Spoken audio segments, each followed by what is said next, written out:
It's like, you're bombarded, right? Every day. Articles, newsletters, podcasts, social media. It's like drinking from a fire hose. Yeah. And you're just trying to keep up, learn something new, but it's overwhelming. It really is, like information overload to the max. Exactly.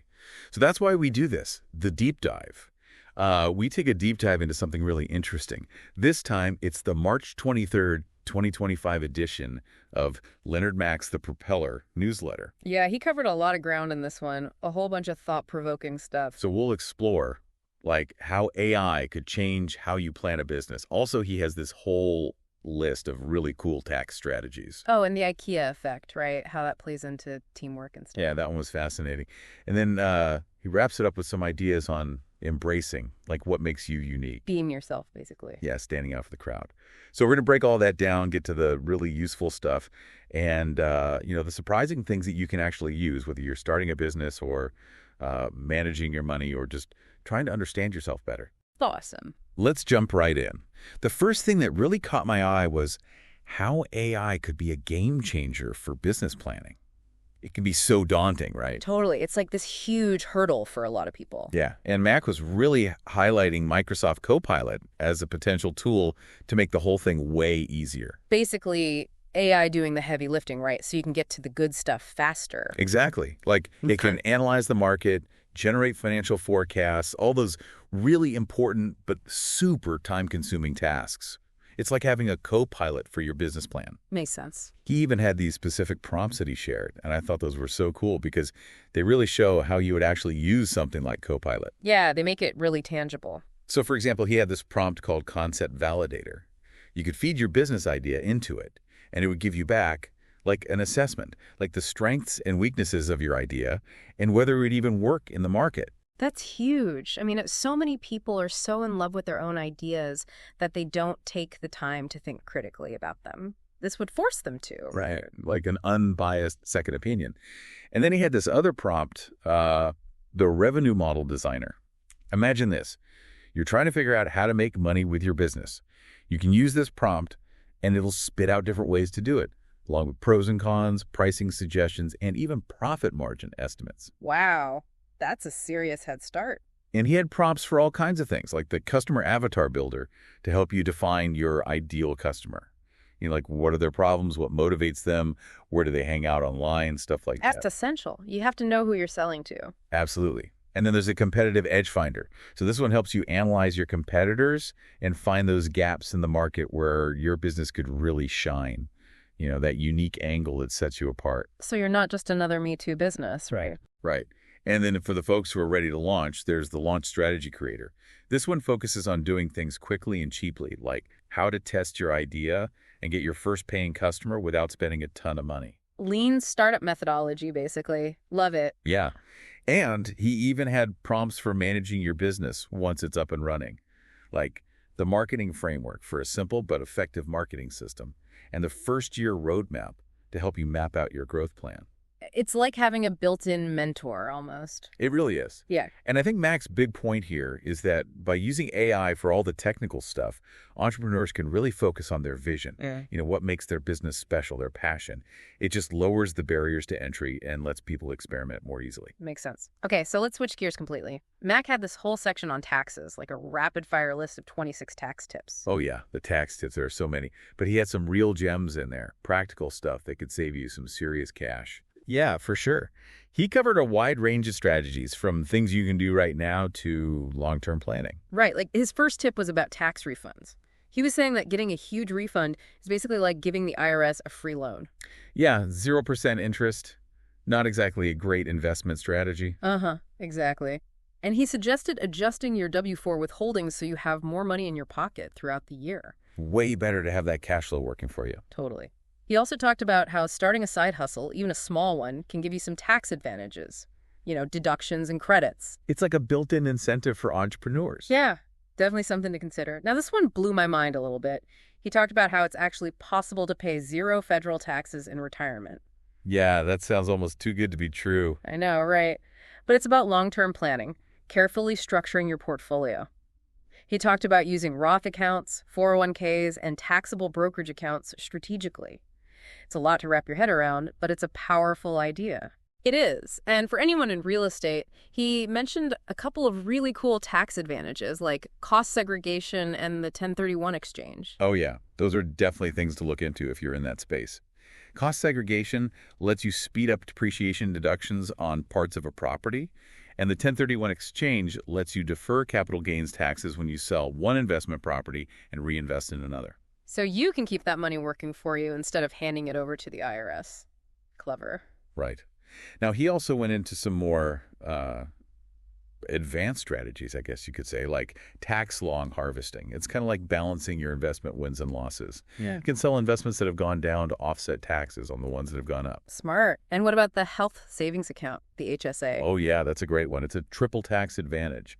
Your contributions are tax deductible, your earnings grow tax-free, and withdrawals for qualified medical expenses are tax-free, too. It's like a super-powered savings account. It is. And for higher earners, he mentioned the backdoor Roth and mega backdoor Roth strategies. These are ways to get money into Roth IRAs and Roth 401ks, even if you earn too much to contribute directly. So, like, loopholes for the wealthy? Kind of, yeah. But they can be super helpful for building long-term tax-free wealth. And he also talked about state taxes, like how you can save on state taxes by contributing to 529 plans for education. Ooh, that's a good one to remember, especially if you have kids or are planning to have them. Yeah, for sure. And here's an interesting one for business owners. You can actually pay your child a reasonable wage for work they do in your business. Wait, really? Like, hire your kid? Yep, and it can create tax savings by shifting income to a lower tax bracket. But you have to make sure everything is properly documented and legit, of course. Yeah, don't want to mess with the IRS. Definitely not. Okay, and there's the Augusta rule, which lets you rent your home to your own business tax-free for up to 14 days a year. That sounds perfect for solopreneurs or people who work from home. It is. And he had tips on investing, too, like holding stocks and ETFs for longer than a year to get a lower capital gains tax rate. Makes sense. And for charitable giving, he recommended donating appreciated stock directly instead of selling it and donating the cash. Right. That way you can potentially avoid paying capital gains taxes on the appreciation. It's a much more efficient way to give. I'm learning so much. Me too. Okay, just a couple more things from the tax section. He pointed out that simply setting up an LLC doesn't automatically give you any tax benefits. You have to choose how you want it to be taxed. Yeah, there are different options like sole proprietorship, partnership, S-corp, or C-corp. Right, it can get pretty complicated. Yeah. And finally, a really practical tip. If you're looking for state income tax savings, try investing in U.S. Treasury bills instead of high-yield savings accounts. The interest on T-bills is often exempt from state and local taxes. Wow, that's a good one to remember. It is. Okay, so much for taxes. Let's move on to something a little different. Mac talked about a concept from behavioral economics called the IKEA effect. You heard of this? Vaguely, yeah. Isn't it something about how we value things more when we build them ourselves? Yeah, exactly. It's about how we place a higher value on things that we've put effort into creating, even if they're not perfect. Like that wonky cake you baked from scratch tastes better than a perfect store-bought cake. Totally. Or that piece of code you finally got to work after hours of frustration. It feels like a masterpiece, even if it's a bit messy. Right.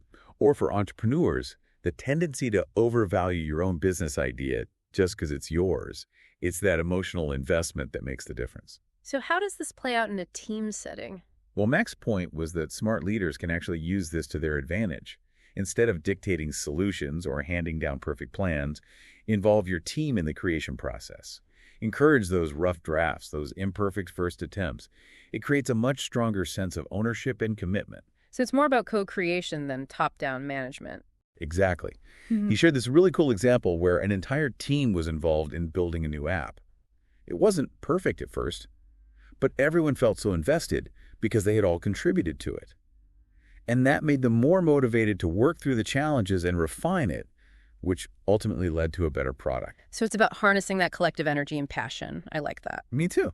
So the key takeaway is focus on co-creation over immediate perfection and value emotional investment over just technical expertise. And personal contribution over a polished deliverable, right? Yes, exactly. But Mac also included a word of caution. The IKEA effect can also have downsides. You know, you might cling to a bad idea just because it's yours. Oh, yeah, I can see that happening, right? Or you might waste time and energy on something that's not actually that important just because you were really involved in creating it. So be aware of the bias, but use it strategically. Exactly. Okay, for our final topic from Mac's newsletter, let's talk about embracing uniqueness. This was inspired by his watching a Bob Dylan biopic. Oh, interesting. I'm curious to hear this. So there was this line in the movie that really stuck with him. You can be beautiful or you can be ugly, but you can't be plain. That's so true, and it applies to so much more than just music. That's what Mac was saying. He thinks this applies to business, life, marketing, personal branding, everything.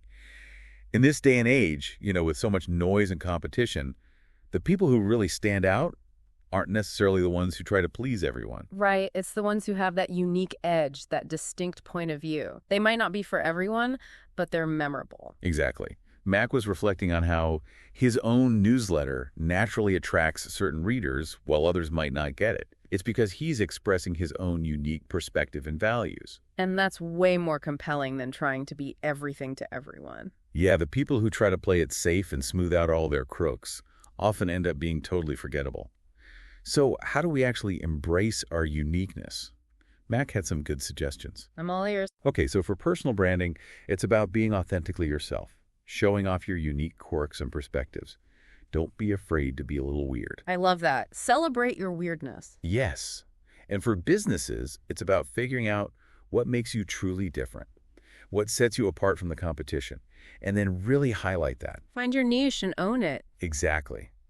And as a leader, create an environment where your team feels comfortable bringing their whole selves to work. Diversity of thought is so valuable. It's about embracing those different perspectives, right? Absolutely. And in marketing, it's about finding your brand's unique voice and letting that shine through in your content, even if it means not everyone will love it. Because the ones who do will really connect with you. Exactly. And finally, Mac talked about how this applies to personal growth. True growth comes from embracing who you are, learning from your imperfections, and not trying to be some perfect ideal. So be yourself, be memorable, don't be afraid to stand out. I love it. Me too. It's about having the courage to be different. So we've covered a lot of ground today. AI for business planning, a ton of tax strategies, the psychology of the IKEA effect, and the power of being unique. It's amazing how all these different topics can be so relevant to our listeners, I know. It's all about finding those key insights that can help you make real changes in your life, whether you're running a business, managing your money, or just trying to be a better version of yourself. Totally agree. And speaking of insights, did you catch the quote of the week from Mac's newsletter? It was from Abraham Maslow. He said, "In any given moment, we have two options: to step forward into growth or to step back into safety." Oh, that's a good one. So relevant to everything we've been talking about. Right, like taking a chance on that business idea or trying a new financial strategy or involving your team more or just being your true self. It all requires stepping outside of your comfort zone. It's about choosing growth over safety. So as we wrap up, we'd love for you to think about this. Which of these insights resonated with you the most?